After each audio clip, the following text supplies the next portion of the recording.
We have our dear friend Julie Kelly with us.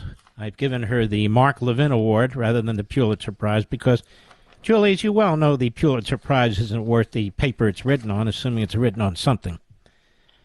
And It's there's some not, and breaking still news such that a I... great honor.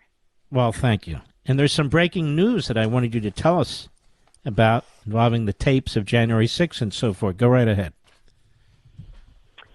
So, Mark, thanks for having me on. As you know, there are thousands of hours of surveillance video captured by security cameras inside and outside the Capitol on January 5th and 6th that the government, particularly the Department of Justice, has kept under wraps from the American people and even January 6th defendants. Marjorie Taylor Greene, working with Speaker McCarthy, promised to make those videos public. I believe that they will at some point. But in the meantime, I've been given access, along with two other reporters, to start digging through that huge trove of surveillance video. That announcement was made today by Marjorie Taylor Greene on Twitter. And I believe the first set of clips will be start airing tomorrow night by John Solomon. So you, John Solomon, who's the third? Another reporter, he hasn't really wanted his name out there yet, All but right, he then we is won't. he's a solid investigative reporter. He's done a lot of good work on January 6th. This is a big deal, though, isn't it? You haven't had access to this before, have you? I have not, Mark. And, my first article demanding the release of this footage was 2 years ago today, May of 2021, when the government filed an affidavit telling the courts that they needed to keep even Mark's 30 and 45-second clips under protective orders. Defendants have to sign this crazy protective order they can't even see the evidence against them without a paralegal there or someone else. They can't copy it. They can't download it. They can't share it. That's how tightly controlled this video has been since January of 2021. And Capitol Police also have tried to keep it under wraps. This has been a real battle in court. And now I really commend Speaker McCarthy and Marjorie Taylor Greene for, at least for now, allowing us to access it and hopefully at some point making it all available to the public. You're an incredibly intelligent person. You're a lawyer. Step back and look. It's almost like there's two disparate views of Kevin McCarthy, isn't it?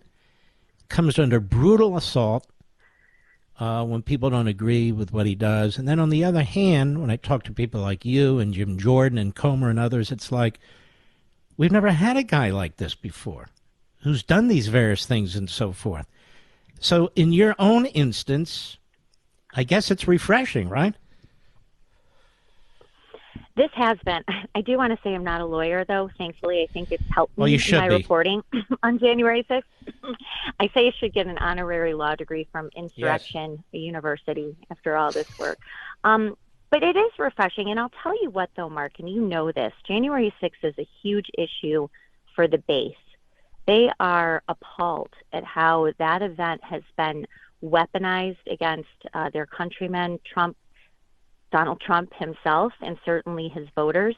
We now have more than 1,000 defendants who have been criminally charged. Matthew Graves, the D.C. U.S. attorney, threatening to double that caseload. They are arresting new people, Mark, every single week. Unbelievable. At the same time, Matthew Graves has totally memory hold the riots that started 3 years ago this week, far more destructive and dangerous and a bigger threat to the president and Republican lawmakers than anything that happened January 6th. Mm-hmm. I was told by a former U.S. Attorney, Brent Tolman, who was the U.S. Attorney for Utah, and I had him on my Sunday show week before this one, and he said something brand new that didn't get any attention whatsoever. He said he knows, as a matter of fact, that the former U.S. Attorney before Graves was not going to round up hundreds and then thousands of people to undertake this campaign by the Department of Justice. And he disagreed with Maine Justice. So they replaced him with Graves. Had you heard that before? I have not. Was he referring to Michael Sherwin, who's the acting DC U.S. attorney? It could be. At the time of January 6th. Okay. Yeah. So he said he wanted to focus in on, maybe a score of people, 2 scores of people, whatever, the leaders of this and that. But they wanted him, according to Tolman, and Tolman is a good man. He was U.S. attorney, again, from Utah and everything. And he said, no, that's not what I'm doing. That's not how we do things here. And Graves said he'd do that. Makes a lot of sense to me. No? Absolutely. Absolutely. Matthew Graves was a Biden campaign advisor and installed by Joe Biden to carry on his dirty work, rounding up Trump supporters and destroying their lives.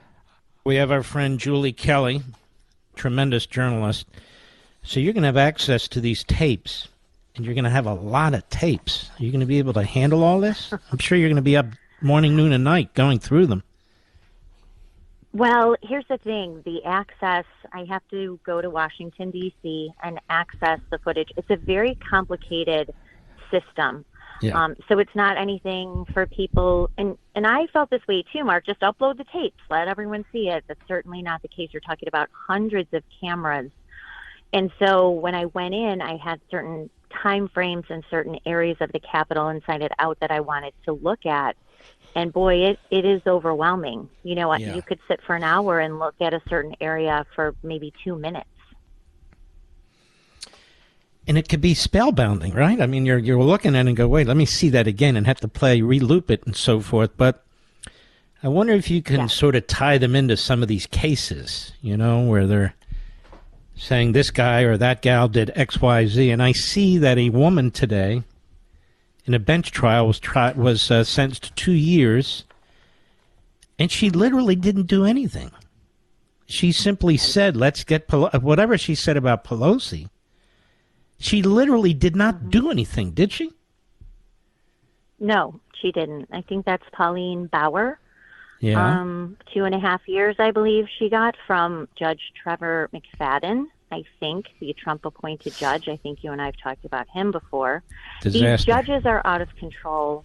The prosecutors are out of control. Matthew Graves, the DC U.S. attorney, is out of control. This is something that's never happened, which is why, Mark, they want to keep these videos, documents, records completely out of sight from the American people, because the story they sold us from the beginning, including the January 6th Select Committee, is a total fabrication at every level. And that's why you see kind of these outbursts today by groups called the Sedition Hunters, who are, tracking people down, trying to destroy their lives. They're mad that we're going to get access to these tapes. We're going to turn this narrative on its head. And the American people are going to be pretty shocked and outraged at some of the clips in context with new reporting that they're going to see over the next several weeks. And when it comes to this January 6th committee, the members, I look at this guy Raskin. He's as radical as they come. He was involved in the impeachments. He was involved in the January 6th committee. He was involved in promoting the idea that the President of the United States can unilaterally issue debt, that is, raise debt through bonds, which is so preposterous. He taught constitutional law for a period of time at American University. And I noticed his father, as you know, was a communist with an organization that he founded in Washington, D.C., sympathetic for the longest time to the Soviet Union. It's not a lie, it's truth. And this guy has his finger in everything. Have you noticed that? He sure does. Yes. Mm-hmm. And he's going to have some explaining to do when some of these clips come out. Now, this McFadden, these so-called Trump judges and these other judges and so forth, I assume defense counsel kept asking for film, and so their clients never really got to see much of the film, and they were convicted without it. Isn't that correct? That's true. And I will again commend Kevin McCarthy, who I believe the first group he prioritized over journalists was defense attorneys and even some defendants. When I went to look at the tapes, there was one defendant in there looking at videos that he has been denied access to This has been a persistent problem in these cases. The DOJ blew past one discovery deadline after another, claiming that there was so much digital evidence that they could not provide all of the discovery to defendants. And the judges repeatedly, instead of tossing these charges out of court, here's what they did, Mark. They arrested people first, created evidence later. And even Judge McFadden said that in the summer of 2021, when DOJ blew another discovery deadline, he said this is not how the Constitution works. You don't charge people first and then get the evidence later. But did they do anything to stop DOJ? Did they dismiss a single case? No. They let DOJ, Matthew Graves, Merrick Garland, Lisa Monaco, who were running the show, get away with all of it, completely stepping all over these defendants' constitutional rights. Really a disgrace. Lisa Monaco is a radical leftist who worked in the Obama administration. I'm just telling the nation this. And I believe she's the invisible hand behind everything that's going on there because she's a true blue Marxist ideologue.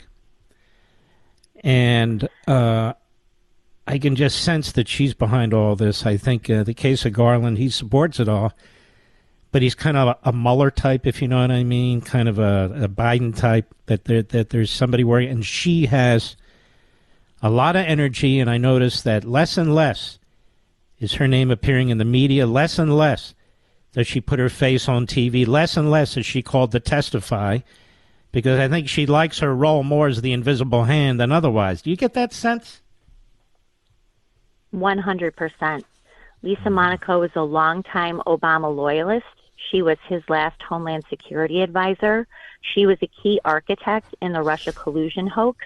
She left when Trump won. She went to CNN as a contributor, consistently bashing Trump and Republicans. And she is now the Deputy Attorney General. And Mark, what upsets me the most, 2 Republican senators voted against her confirmation. 2. Ted Cruz and Rand Paul. She got 48, yes, Rand Paul and Ted Cruz, 48 Republican votes Lisa Monaco got. Not a single question during her confirmation hearing about Russiagate or her involvement in any of it, passed with flying colors. That's why this Department of Justice and FBI are not afraid of Republicans. They have no reason to be. No, because the system, the confirmation system isn't working, and in part with judges it's not working because Lindsey Graham's on there putting his thumb up every time, yes, yes, yes, yes, because he thinks that's the prerogative of the president to get what he wants. Well, then why even bother having the Senate involved, right? If that's the way it's supposed to work, just say yes all the time. If you're going to be a yes man and a rubber stamp, we don't need the Senate per se to be involved. Well, Julie Kelly, if people want to keep reading what you're doing, and I'd like to have you back as more and more information comes out, if you don't mind, where do they go? I'd love to be on anytime. Thank you so much. People can pick up my book about January 6th on Amazon. Yes. Also, all my work is at American Greatness, samgreatness.com, and I post a lot of breaking news, as I did today on Twitter, Julie_Kelly 2. You're welcome here anytime. You take care of yourself. You too, Mark. Thanks so much for having me on. God bless you.